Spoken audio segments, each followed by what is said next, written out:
Di dalam nama Allah Bapa dan nama anaknya Tuhan Yesus Kristus dan nama Roh Kudus yang menciptakan langit dan bumi, kasih karunia dan damai sejahtera menyertai kita sekalian. Amin. Mari kita sama-sama berdoa. Ya Yesus Kristus Tuhan kami, hadapkanlah wajah-Mu, berilah kasih karunia dan kehidupan kepada kami. Amin.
Berjaya yang memberitahu engkau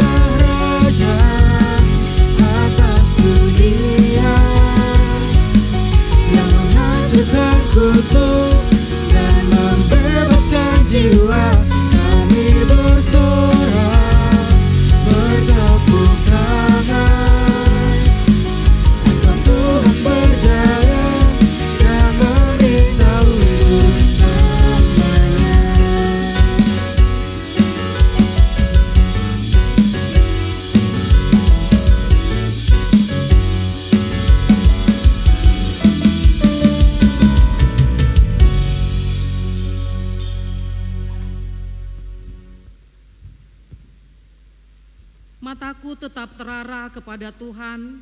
Ia mengeluarkan kakiku dari jaring. Berpalinglah kepadaku dan kasihanilah aku, sebab aku sebatang kara dan tertindas. Tuhan Allah Bapa kami yang berkuasa atas alam semesta, syukur dan kemuliaan kami persembahkan bagimu, karena Engkau menyerahkan anak-Mu yang tunggal sampai mati di kayu salib, supaya kami bebas dari kuasa dosa, dan semua orang percaya beroleh hidup yang kekal. Bukalah hati kami melalui Roh-Mu, supaya dengan segala kerendahan hati kami menerima anak-Mu Yesus Kristus menjadi kebenaran kami. Tuntunlah kami ke dalam kebenaran firman-Mu, supaya iman dan pengharapan kami tetap teguh. Demi anak-Mu Yesus Kristus Juru Selamat kami. Amin. Tuhan Allah menyertai kita. Amin. Haleluya, haleluya, haleluya.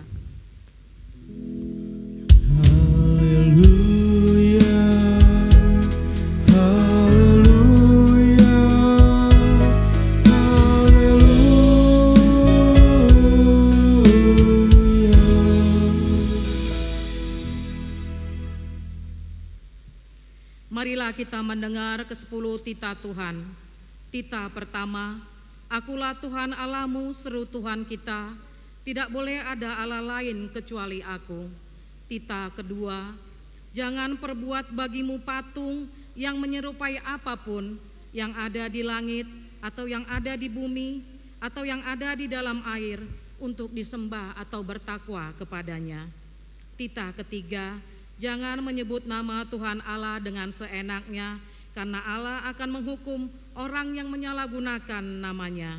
Tita keempat, ingat dan sucikanlah hari yang dikuduskan itu, lakukanlah segala pekerjaanmu di dalam 6 hari, tetapi pada hari yang ke-7 ialah sabat bagi Allah Tuhanmu.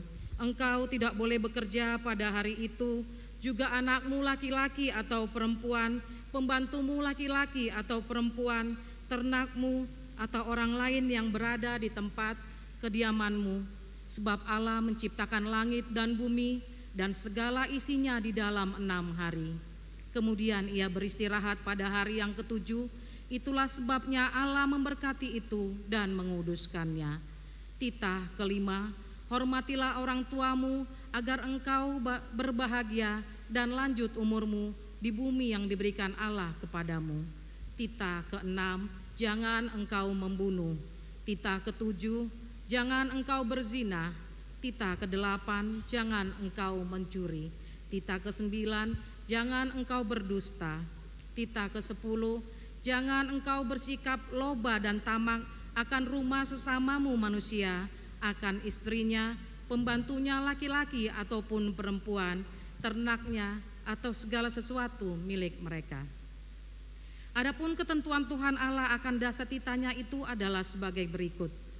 Akulah Tuhan Allahmu, Allah pencemburu, yang membalaskan dosa bapa terhadap anaknya hingga keturunan yang ketiga dan keempat dari mereka yang membenci Aku. Tetapi Aku mengasihi orang yang mencintai Aku dan yang melaksanakan firman-Ku sampai beribu-ribu keturunan. Mari kita bersama-sama berdoa memohon kekuatan kepada Tuhan.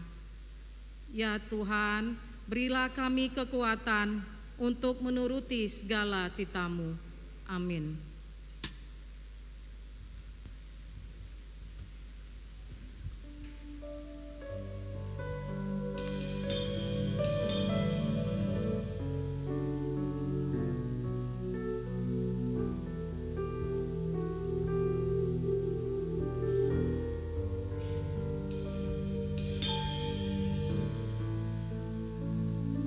Selidiki aku,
Marilah mengaku dosa kita dan memohon pengampunan dari Tuhan.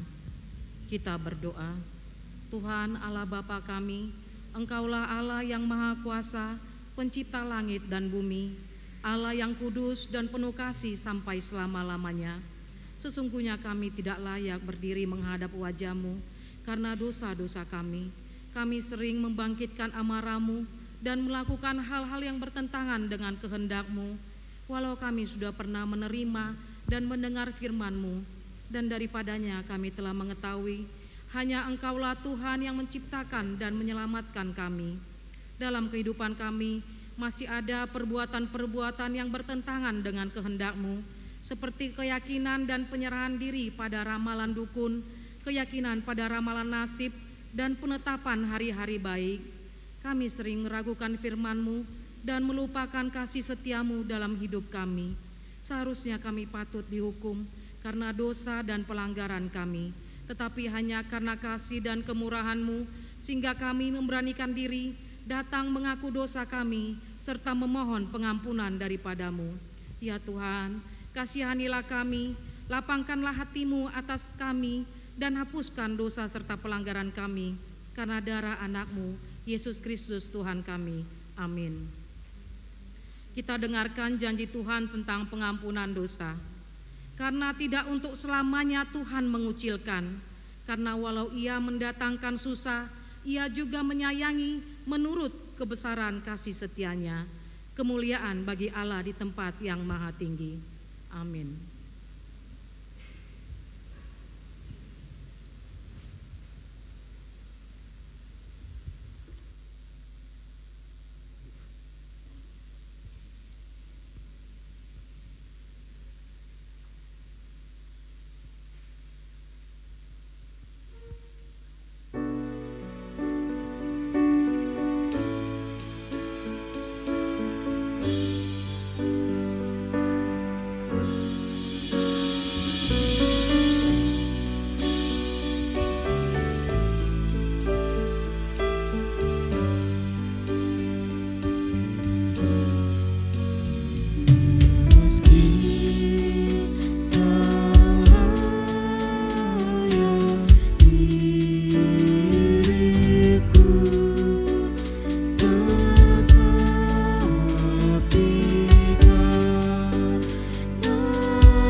Mari kita membaca epistel yang tertulis dalam Yesaya 55 ayat 1 sampai dengan ayat 9.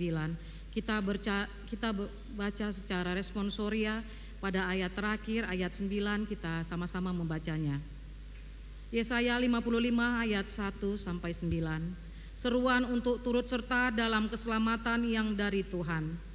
Ayo, hai semua orang yang haus, marilah dan minumlah air, dan hai orang yang tidak mempunyai uang, marilah, terimalah gandum tanpa uang pembeli, dan makanlah juga anggur dan susu tanpa bayaran.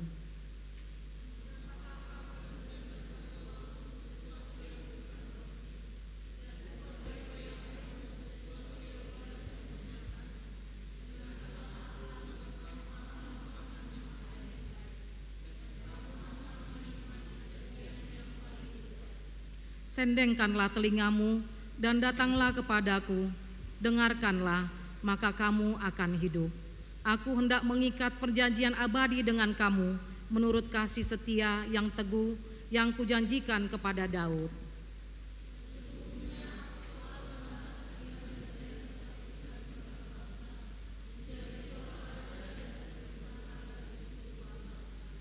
Sesungguhnya engkau akan memanggil bangsa yang tidak kau kenal, dan bangsa yang tidak mengenal engkau akan berlari kepadamu, oleh karena Tuhan Allahmu dan karena Yang Maha Kudus Allah Israel yang mengagungkan engkau.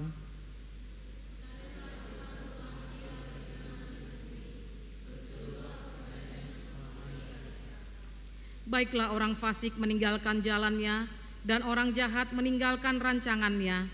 Baiklah ia kembali kepada Tuhan, maka Dia akan mengasihaninya, dan kepada Allah kita, sebab Ia memberi pengampunan dengan limpahnya.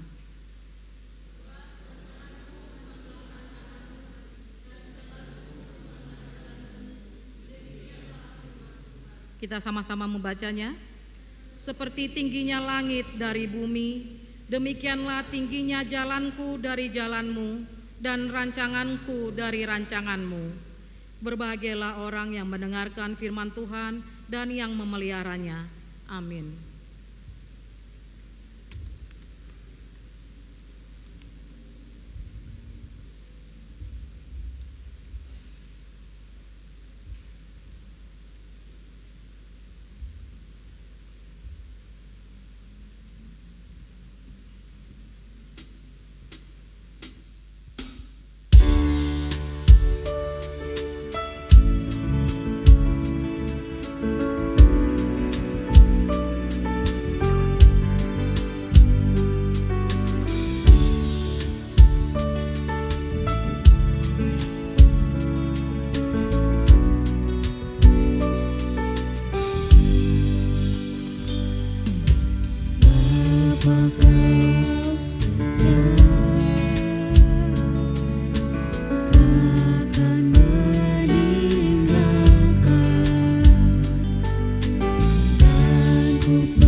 Marilah kita mengucapkan pengakuan iman kita.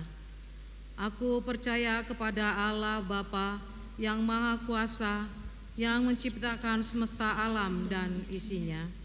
Aku percaya kepada Yesus Kristus, Anak Allah yang tunggal Tuhan kita, yang dikandung daripada Roh Kudus, lahir dari gadis perawan Maria, yang menderita di bawah pemerintahan Pontius Pilatus, disalibkan, mati dan dikuburkan, turun ke dalam kerajaan maut, pada hari yang ketiga bangkit pula dari antara orang mati, naik ke surga, duduk di sebelah kanan Allah Bapa yang Maha Kuasa, dan akan turun dari surga untuk menghakimi orang yang hidup dan mati.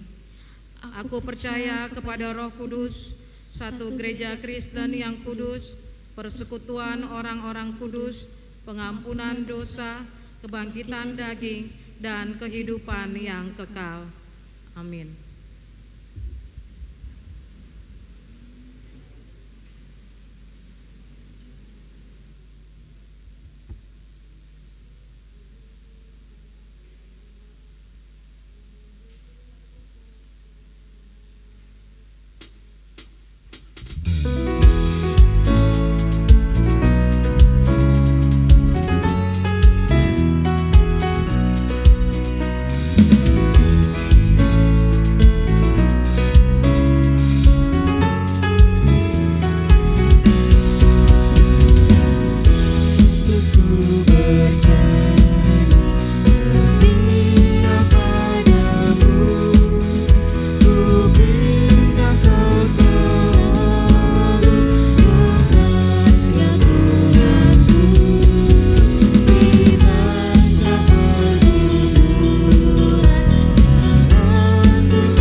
hati kita berdoa.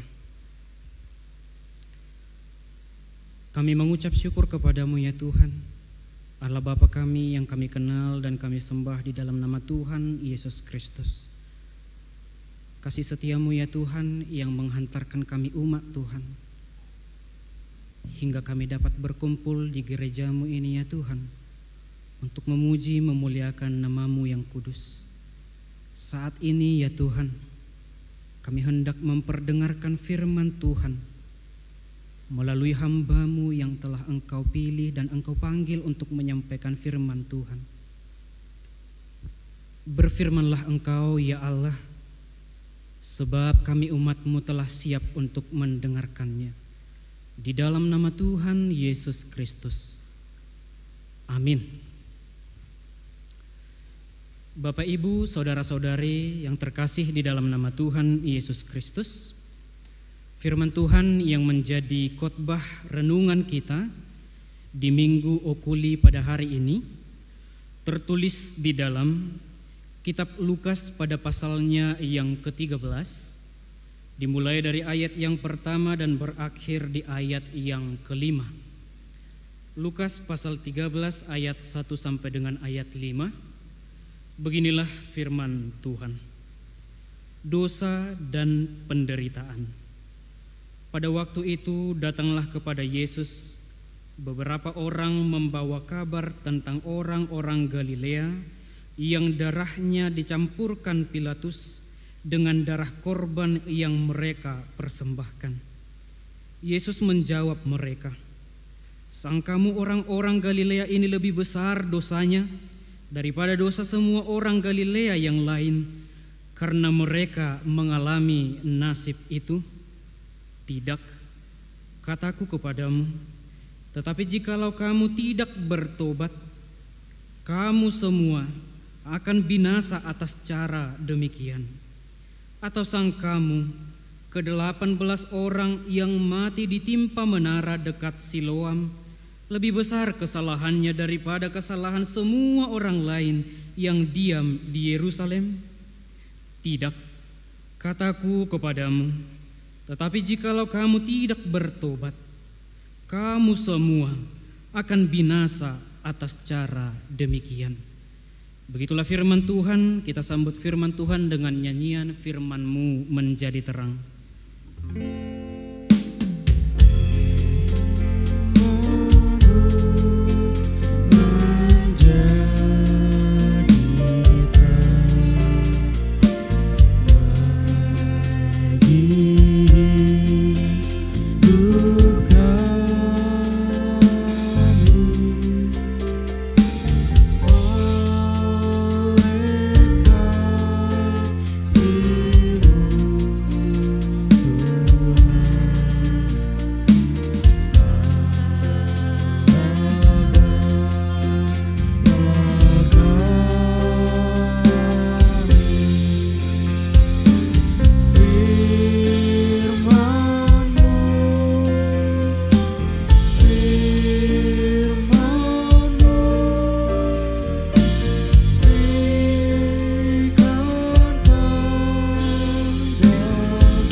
Shalom. Shalom.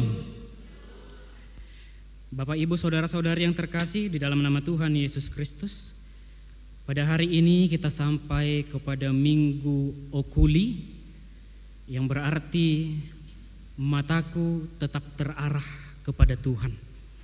Dan firman Tuhan yang sampai kepada kita hari ini diikat dengan tema yang mengatakan, bertobatlah agar tidak binasa. Bertobatlah agar tidak binasa. Saudara-saudari yang terkasih, sebelum kita sampai kepada firman Tuhan, saya ingin mengajak saudara-saudari sekalian, karena sebelum saya menyampaikan firman Tuhan ini, saya tertarik dengan sebuah pertanyaan. Dan mungkin pertanyaan ini juga pernah terjadi di dalam kehidupan kita dan cukup relate dengan kehidupan kita sendiri. Di firman Tuhan yang akan kita sampaikan kali ini berbicara tentang bagaimana seseorang yang menyimpan rasa benci dan bagaimana seseorang mempersalahkan orang lain. Mungkin kita sepakat saudara-saudara yang terkasih, sejak seorang anak lahir, dewasa hingga dapat berpikir secara matang, orang tua tidak pernah mengajarkan kepada anak tersebut bagaimana cara untuk menyakiti orang lain. Sejak lahir hingga dewasa, setiap anak tidak pernah diajarkan oleh orang tuanya bagaimana membenci orang lain, bagaimana mempersalahkan orang lain, bagaimana merendahkan atau menyudutkan orang lain, bagaimana mengatakan orang lain sebagai akar dari sebuah masalah ketika sebuah kesulitan terjadi. Tetapi saya yakin saudara-saudara yang terkasih, mungkin tanpa terkecuali kita semua pernah pada posisi itu ketika menghadapi sebuah permasalahan, kita ditarik untuk mempersalahkan orang lain. Nah, yang menjadi pertanyaan, dari mana karakter itu lahir? Dari mana sifat mempersalahkan orang lain itu lahir di dalam diri seseorang? Bukankah orang tua tidak pernah mengajarkannya? Bukankah pendidikan tidak pernah mengajarkan hal itu? Tetapi sebuah hal yang menarik lagi saudara-saudara yang terkasih, ternyata hal itu lahir dalam diri seseorang sebagai bukti bahwa dosa masih berkuasa di dalam diri orang tersebut. Karakter itu dapat lahir di dalam diri seseorang. Seseorang dapat mempersalahkan orang lain dan menyudutkan orang lain sebagai kambing hitam dari sebuah permasalahan. Itu karena bukti bahwa dosa masih berkuasa di dalam dirinya. Mengapa saya katakan demikian, saudara-saudara yang terkasih di dalam nama Tuhan Yesus Kristus? Mungkin kita pernah mendengar sekilas atau secara mendalam bagaimana cerita tentang manusia pertama yang diciptakan oleh Tuhan, Adam dan Hawa. Ketika mereka belum jatuh ke dalam dosa, kehidupan mereka begitu bersuka cita. Mereka bahkan dapat berbicara dengan binatang yang lain. Mereka bahkan dapat menikmati sukacita bersama dengan ciptaan Tuhan yang lain di Taman Eden yang tidak ada kekurangan. Tetapi ketika mereka membangkang kepada Tuhan, pembangkangan yang dimaksudkan ialah dosa yang mereka lakukan. Ketika mereka mengatakan iya kepada bujukan iblis melalui ular. Karena kita ketahui dosa adalah pelanggaran kepada Tuhan. Dosa adalah mengatakan iya kepada bujukan setan. Ketika dosa itu mulai lahir dan berakar di dalam diri Adam dan Hawa, apa yang mereka lakukan? Ketika Allah mempertanyakan mereka, mengapa engkau Adam memakan buah itu? Adam mengatakan, perempuan yang engkau tempatkan di sisiku, dialah yang memberikannya kepadaku. Karakter mempersalahkan orang lain itu lahir. Ketika Allah mempertanyakan Hawa, mengapa engkau Hawa melakukan hal itu? Hawa menjawab, ular itu yang membujukku. Nah, saudara-saudara yang terkasih, jelas terlihat karakter mempersalahkan dan menyudutkan orang lain itu lahir ketika dosa itu membelenggu hidup seseorang.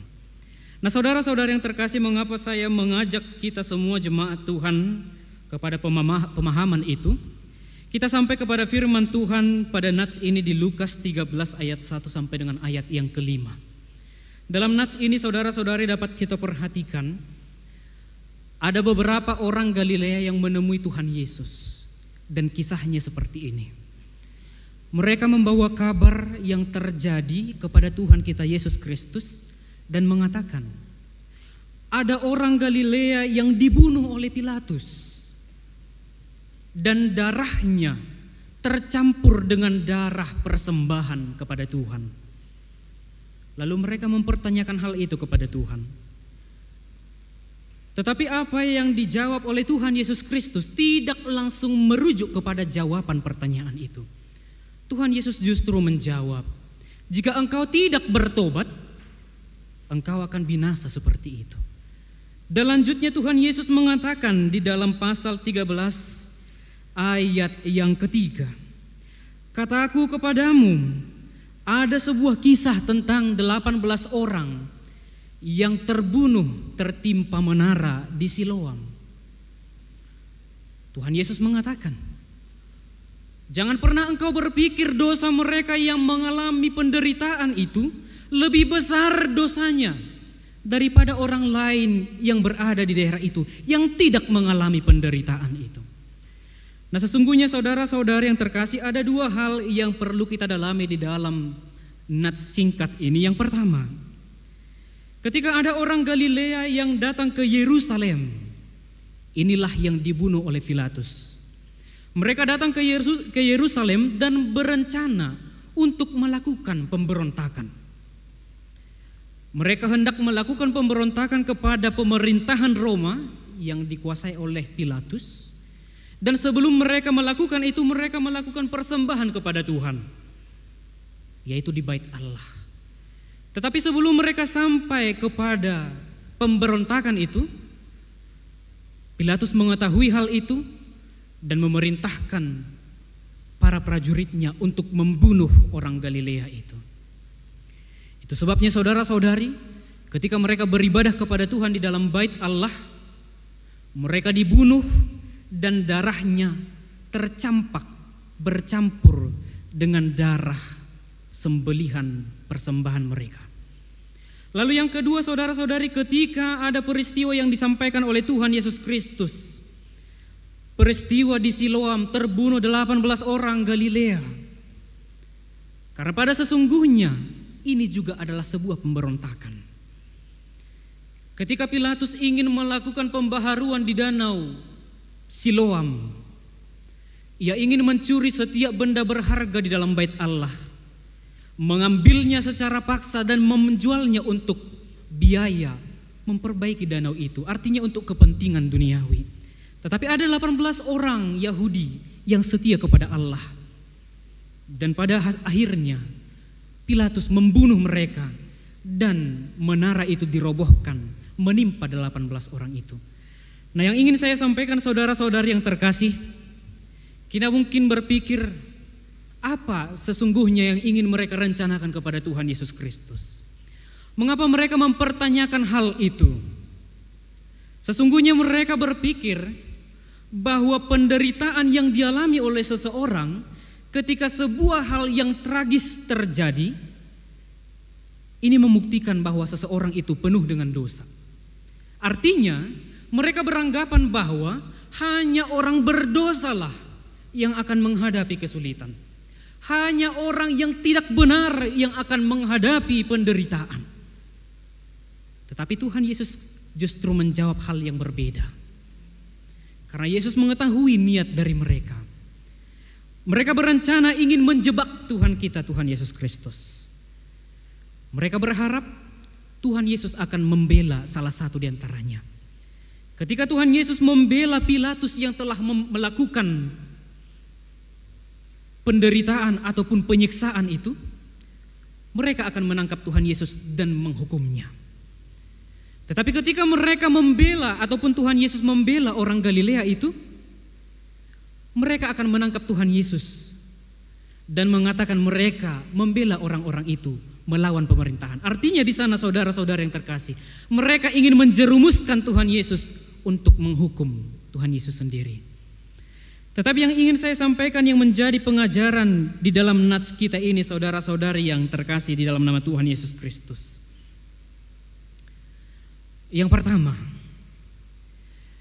peristiwa ini bukan berbicara tentang dosa.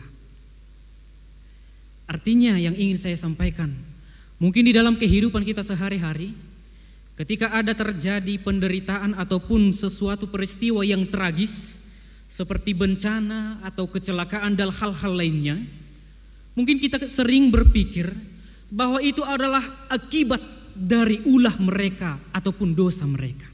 Misalnya, Kalau ada teman kita yang menghadapi musibah secara tiba-tiba, atau ada keluarga yang meninggal secara tragis, pemikiran duniawi kita sering mengatakan, itu wajar karena mereka berdosa. Itu semua pasti karena mereka telah melakukan pelanggaran terhadap Tuhan. Kita sering menghadapkan dan mengatakan bahwa penderitaan yang dihadapi oleh seseorang adalah akibat dari keberdosaannya. Tetapi pada firman Tuhan saat ini, saudara-saudari yang terkasih, jangan pernah kita terkecoh dengan peristiwa di dunia ini. Ketika sebuah kesulitan terjadi di dalam sebuah keluarga ataupun sekelompok orang, jangan pernah mengatakan ataupun menghakimi orang itu dengan mengatakan semua itu adalah akibat dari dosa mereka. Jangan pernah menghakimi seseorang ataupun orang lain dengan mengatakan orang itu menderita karena kesalahannya di dalam dunia ini. Karena firman Tuhan kepada kita saat ini, saudara-saudari, mengatakan tidak hanya orang berdosa saja yang menghadapi kesulitan, tetapi setiap orang akan menghadapi kesulitan masing-masing. Setiap orang akan menghadapi peristiwa yang tragis yang tidak terduga oleh hati dan pikirannya. Dan yang kedua, saudara-saudari yang terkasih, semua ini adalah akibat ataupun pemberontakan dari hal yang mereka lakukan. Artinya kita juga demikian. Jika kita melakukan pemberontakan kepada Tuhan, maka risiko atau akibat dari pemberontakan itu juga akan nyata di dalam kehidupan kita. Jika kita berani melakukan pemberontakan kepada Tuhan, jika kita berani melakukan pelanggaran kepada Tuhan, maka percayalah, risiko dari pemberontakan itu juga akan nyata di dalam kehidupan kita. Lalu apa pengajaran yang ingin kita terima dari firman Tuhan saat ini? Yang pertama, Yesus membaca hati manusia tentang kejadian-kejadian di dalam kehidupan kita. Yesus membaca apapun yang kita pikirkan di dalam kehidupan kita. Kita belajar, saudara-saudara yang terkasih, dari kisah Ayub yang menghadapi penderitaan bukan karena keberdosaannya, tetapi justru ia menderita karena kebenaran dan juga pembelaannya dengan imannya. Ketika sahabatnya Elifas di dalam Ayub 22 ayat 5 mengatakan, ia menegur Ayub dan mengatakan, bukankah kesalahanmu sangat besar dan kesalahanmu tidak berkesudahan? Bahkan di dalam Yohanes 9 ayat 2, ketika murid Tuhan Yesus mempertanyakan Tuhan Yesus dengan mengatakan, Rabi, siapakah yang berbuat dosa? Orang ini sendiri atau orang tuanya? Mengapa ia lahir cacat dan tidak dapat melihat? Karena mereka berpikir ketika seorang anak lahir dengan tidak sempurna ataupun normal, atau berkekurangan, atau spesial, mereka menganggap itu adalah akibat dari dosa orang tuanya. Mungkin ini juga sering terjadi di dalam kehidupan kita. Ketika ada orang yang kita kenal terlahir spesial seperti itu, kita sering berpikir bahwa itu akibat dari dosa orang tuanya atau dosa dari keluarganya.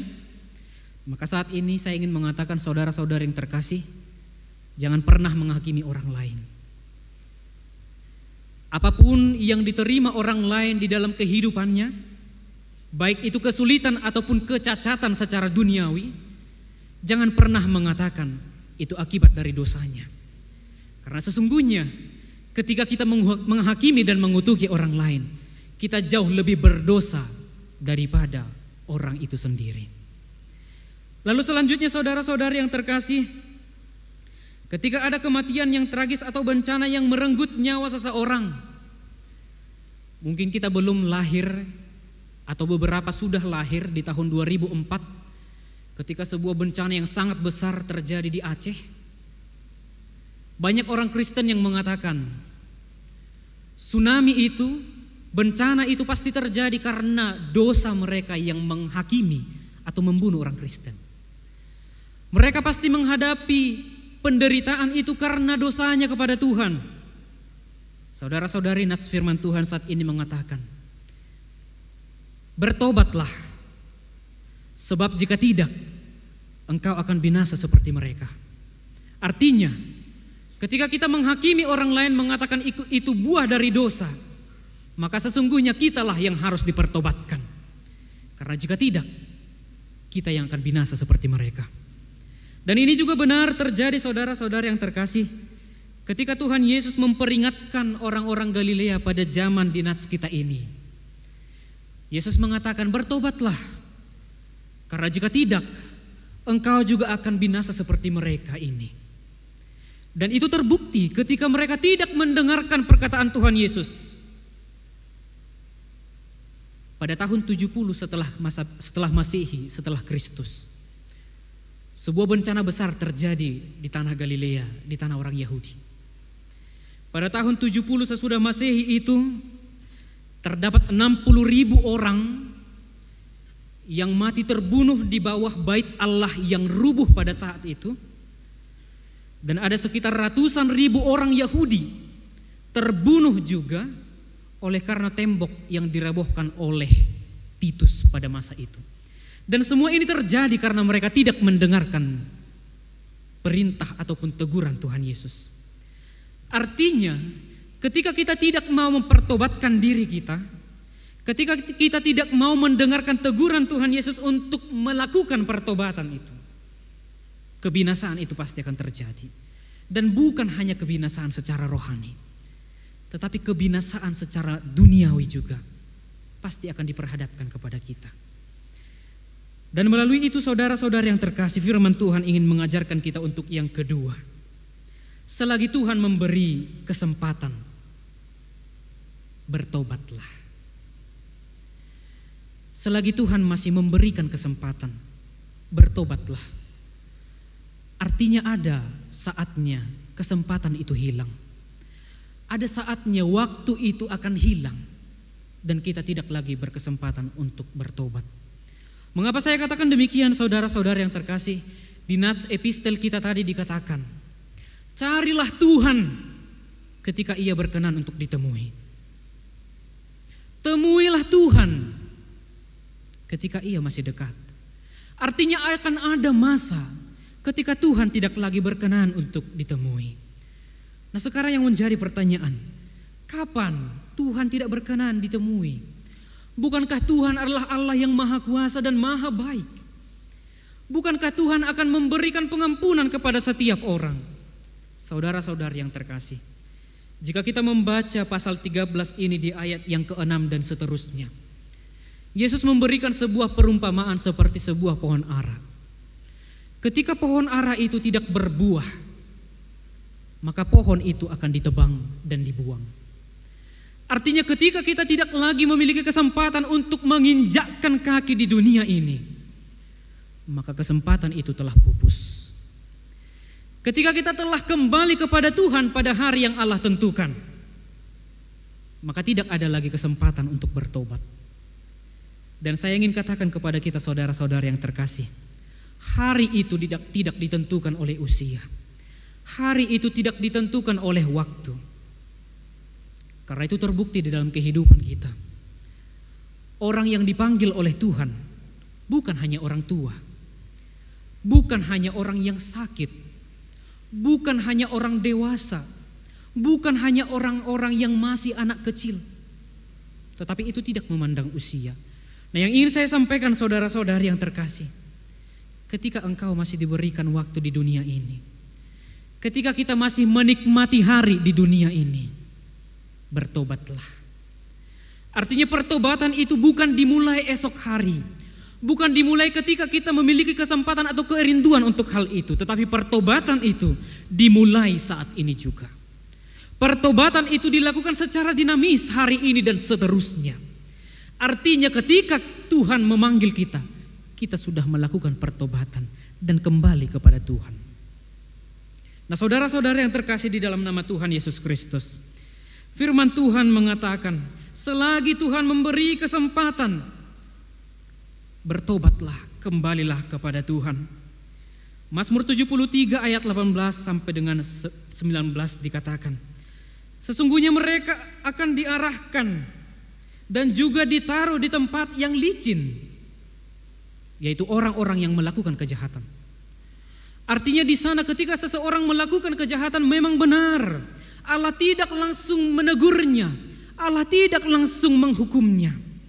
Tetapi ingatlah saudara-saudara yang terkasih, ketika kita merasa nyaman dengan pelanggaran terhadap Tuhan, ketika kita merasa nyaman melakukan hal-hal yang tidak berkenan di hadapan Tuhan, disitulah kita diperhadapkan pada penghukuman yang sedang menantikan kita.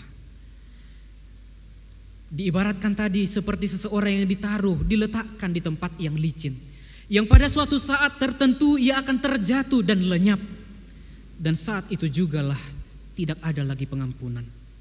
Dan saudara-saudari yang terkasih, firman Tuhan ini menyampaikan kepada kita untuk yang terakhir.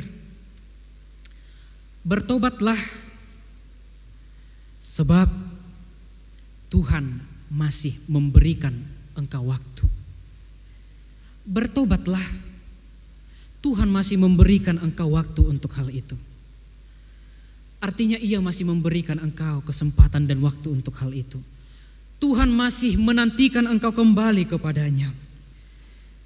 Jika engkau memiliki kesempatan menikmati kebahagiaan atau sukacita, atau memiliki keluarga yang begitu harmonis dan hal-hal yang luar biasa lainnya, saya ingin katakan saudara-saudara yang terkasih, jangan sampai sukacita itu menjauhkan engkau dari Tuhan. Tetapi itulah waktu dan kesempatan yang tepat untuk mensyukuri segalanya itu, mengucapkan syukur kepada Tuhan akan semua hal yang engkau terima. Jangan pernah menyombongkan diri akan hal itu, karena sesungguhnya itu adalah pemberian dari Tuhan. Itu bukan hasil usaha kita. Dan jika engkau saudara-saudari yang terkasih bukan seorang yang dapat menikmati kesukacitaan itu, justru seseorang yang masih menghadapi penderitaan dan kesulitan yang beragam di dalam kehidupan ini, firman Tuhan ingin menyatakan kepadamu saudara-saudari, bertahanlah dan percayalah kepada Tuhan. Jangan pernah kesulitan itu menjauhkan engkau dari Tuhan, tetapi dekatkanlah dirimu kepada Tuhan, karena janji keselamatan dari Tuhan itu nyata untukmu. Dan yang terakhir saudara-saudari yang terkasih, sebagai penutup firman Tuhan yang saya sampaikan kepada kita saat ini, saya ingin memberikan sebuah quotes yang mungkin menjadi motivasi bagi kita berdasarkan firman Tuhan ini. Demikian dikatakan, jika seseorang mempersalahkan orang lain, maka ia perlu belajar. Jika seseorang menyalahkan diri sendiri, maka ia mulai belajar. Tetapi jika seseorang berhenti menyalahkan, maka pembelajaran itu telah berhasil. Sekali lagi saya katakan, jika seseorang masih mempersalahkan orang lain, ia perlu belajar. Jika seseorang menyalahkan dirinya sendiri, ia mulai belajar. Tetapi jika seseorang berhenti menyalahkan, pembelajaran itu telah berhasil. Maka dengan demikian saudara-saudara yang terkasih di dalam nama Tuhan Yesus Kristus, biarlah firman Tuhan ini hidup di dalam kehidupan kita, melalui kerinduan untuk mengubahkan hidup kita dan pertobatan dari setiap hal yang kita lakukan di dunia ini. Amin. Kita nyanyikan firman-Mu berkatilah.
Kami mengucap syukur kepadamu ya Tuhan untuk firman Tuhan yang boleh kami dengarkan pada saat ini. Firman-Mu Tuhan yang mengingatkan kami umat Tuhan akan pertobatan dari setiap hal yang kami geluti di dalam kehidupan kami, yang kerap kali ya Tuhan menyimpang dari kebenaran firman Tuhan. Firman-Mu ya Tuhan yang menyerukan kami supaya di dalam perjalanan kehidupan kami, sesungguhnya kami sepantasnya mengarahkan pandangan kami kepadamu dan kepada kebenaran-Mu. Tetapi kami menyadari ya Tuhan, kami kerap kali meninggalkan kebenaran firman Tuhan dan melakukan pembangkangan terhadap Engkau.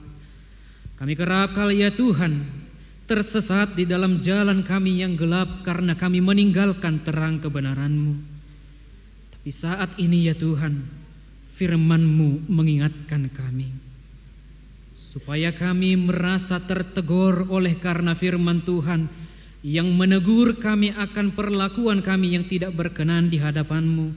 Perlakuan kami ya Tuhan yang kerap kali menyombongkan diri kami dan mempersalahkan sesama kami.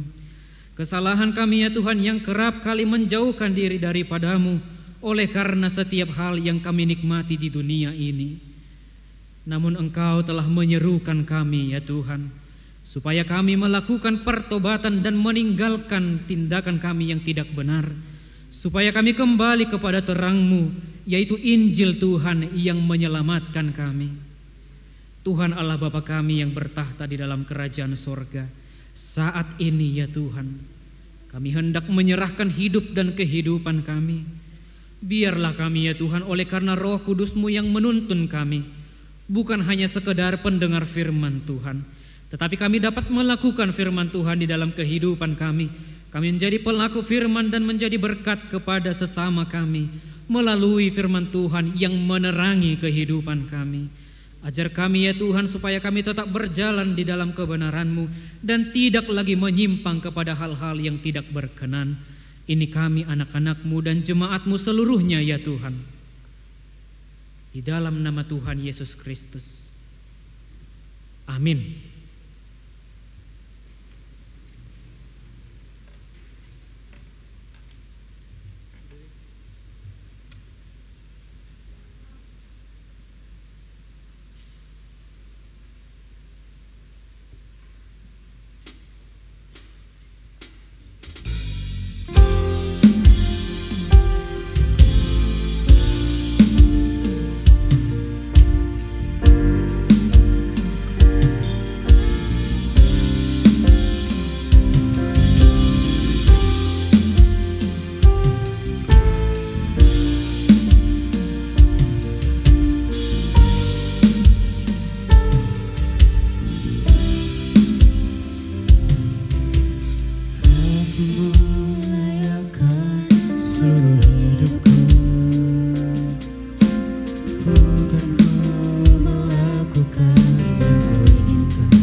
Itulah dasar hidupku yang bertahan atasku. Itulah dasar hidupku yang berdaulat atasku.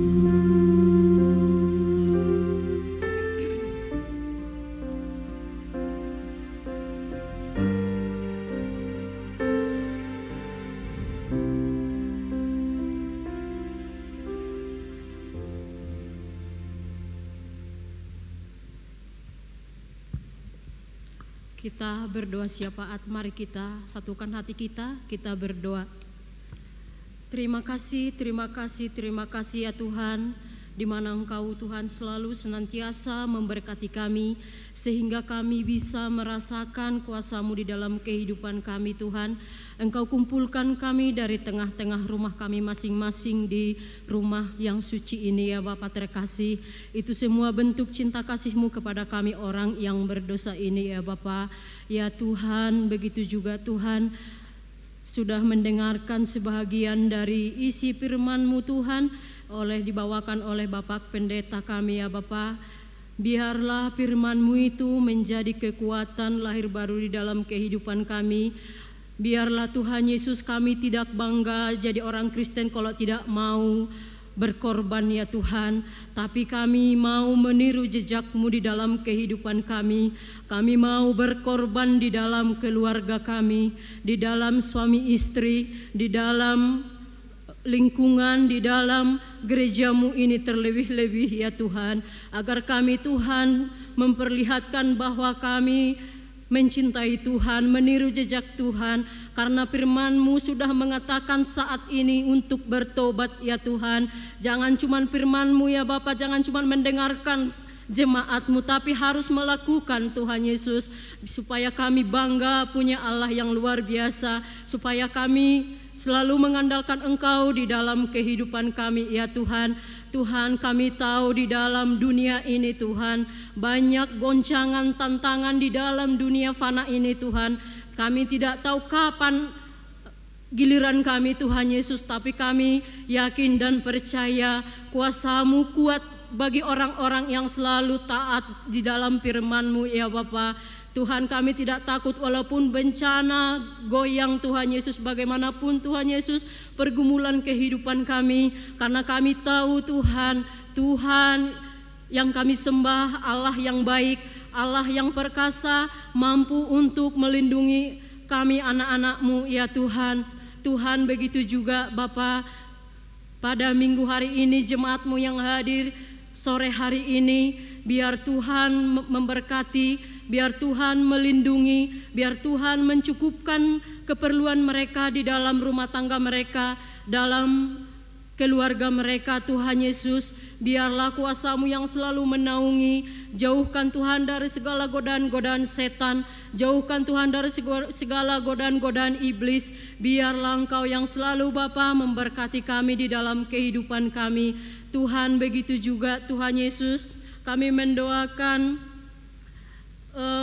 orang Bapak Sintua Dr. Andus Samosir, Bapak El Lumban Gaol, Bapak Hasialoho. Tuhan, dalam pemulihan kami yakin dan percaya Tuhan, Tuhan yang tumpang tangan Tuhan kepada Bapak kami ini, agar melalui bilur-bilur-Mu Tuhan mereka merasakan sembuh, agar mereka bisa di lain waktu Tuhan bisa berkumpul di tengah-tengah ibadah-Mu ini dengan bersuka cita memuji dan memuliakan nama-Mu Tuhan. Tuhan, begitu juga Bapa, orang tua dari Situa S Manalu, yaitu Nyonya Manalu Rice Boru Siregar Opu Hendra Manalu pada tanggal 22 Maret. Tuhan panggil ke sisi-Mu Tuhan Yesus. Begitu juga hamba-Mu Tuhan yang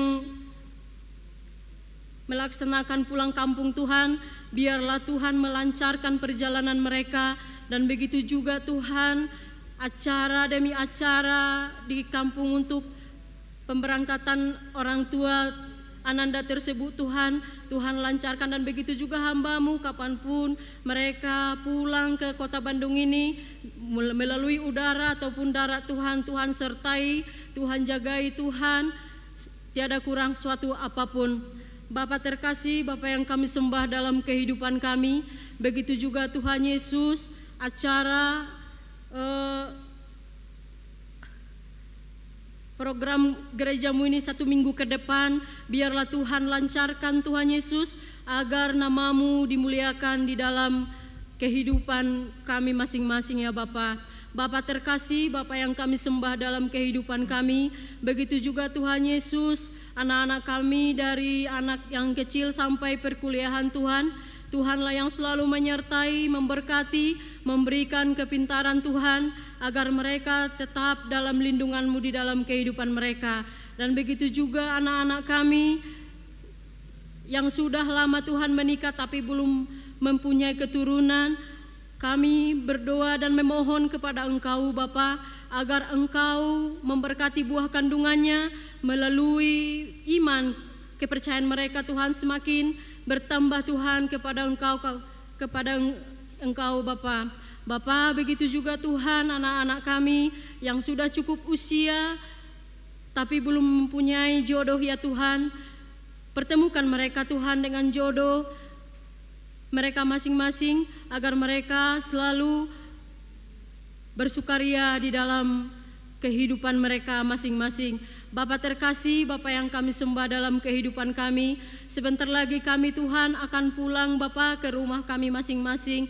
Tuhan berkati kami Tuhan, jika kami Bapa membawa kendaraan kami masing-masing, duluani kendaraan kami, dan Engkau selalu Bapa hantarkan kami bertemu dengan keluarga kami dengan sukacita yang luar biasa. Bapa, banyak dosa dan kesalahan kami, mohon ampun kami, mohon layakkan kami menerima berkah yang Kau sediakan bagi kami. Terpujilah nama-Mu kekal sampai selama-lamanya. Amin.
Marilah kita menyerahkan persembahan kita kepada Tuhan, kita berdoa.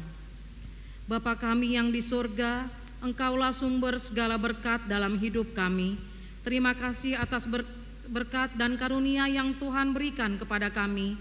Kami mempersembahkan hidup kami dan berkat yang kami terima kepadamu. Terimalah ini menjadi persembahan yang harum di hadapan-Mu. Berkatilah persembahan ini dan ajarlah kami mempergunakannya, menyatakan kerajaan-Mu di tengah-tengah gereja-Mu dan untuk dunia ini. Bukalah hati dan pikiran kami agar senantiasa bersuka cita untuk memberikan persembahan kudus demi kemuliaan nama-Mu. Amin. Marilah kita bersama-sama mengucapkan doa Bapa kami.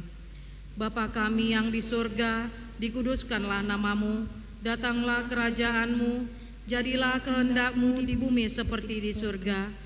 Berilah kami pada hari ini makanan kami yang secukupnya, dan ampunilah kami akan kesalahan kami, seperti kami mengampuni orang yang bersalah kepada kami. Dan janganlah membawa kami ke dalam pencobaan, tetapi lepaskanlah kami daripada yang jahat, karena Engkau yang empunya kerajaan dan kuasa dan kemuliaan sampai selama-lamanya. Amin.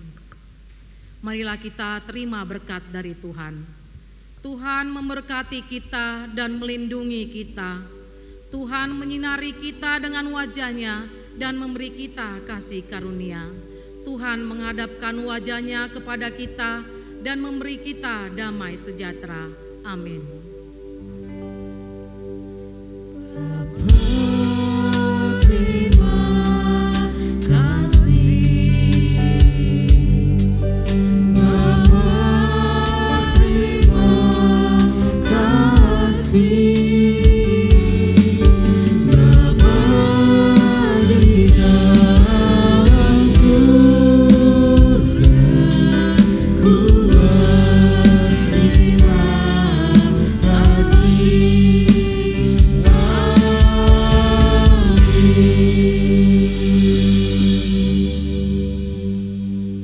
Selamat hari Minggu.